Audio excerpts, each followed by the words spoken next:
ليهم ونصبوا بيديا ما يديرش ما كاين تصاوب. التجربه ديال السجن سكينه، التجربه ديال السجن بحال الموت. موت البطيء مت وحيت. واكتشفت عالم اخر في السجن، وان السجن فيه جميع الفئات العمريه وجميع انواع الجرائم اللي تحلك على بالك وكتخلط معهم للاسف. كيفاش عملوا معك في السجنات اللي داخل وشي كيف جا المحكمه؟ حنوا عليا صراحه، عطوني حويجات، شافوني بهاد الحوايج اللي دخلت هما اللي باقيه بهم. ما بقيتش لي ما عرفوش شي يحلوا لي بيت نعاس ديالي كنسدود الساروت، والساروت ديال داري هو هذا. هاد السوارد ديال داري مشات الوالده ديالي فرعات وبدلات طفوله اخرين، كيف ما عرفوش يجبدوا لي بلاكاري حوايج.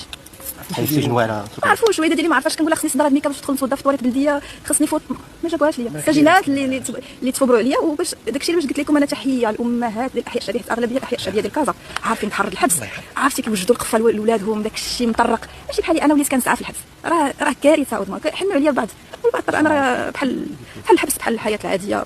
كاين اللي غيحسدك على الضحكه، كاين اللي غيحسدك حيت انت معروف في السوشيال ميديا. اغلبيه ولاو يعيطوا لي سهيله. انا زعما ماشي شبيهه ديالي، حيت انا شهر بيا الطريق ديالي في قصه مهند وسهيله، فانا تعرفت بسهيله.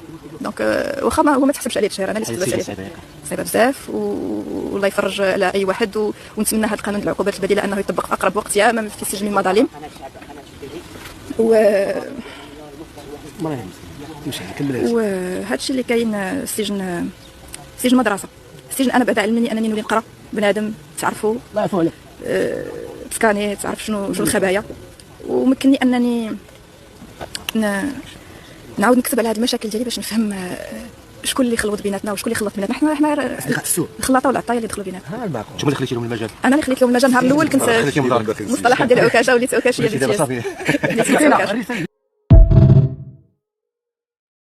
فسكينه كتطلب غير ترجع لولاداتها ويرجعها راجلها، ما طالبه حتى شي حاجه، لا نفقه لا فلوس لا فيلا لا حتى شي حاجه.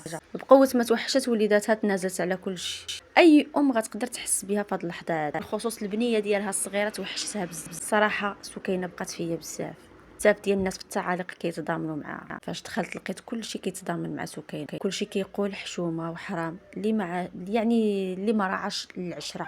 يعني سنوات ديال الزواج كان عليه غير يسمح ليها، ولكن داكشي كيبقى بيناتهم. ففي الاخير الحق كيكون عند الله سبحانه وتعالى. فكتبان سكينه مدمره نفسيا من ناحيه العائله اللي ما جاوش عندها، من ناحيه الاولاد ديالها. فالله يحسن عوان. وضاربه الحبس صعيبه بزاف، الله يفرج عليها وعلى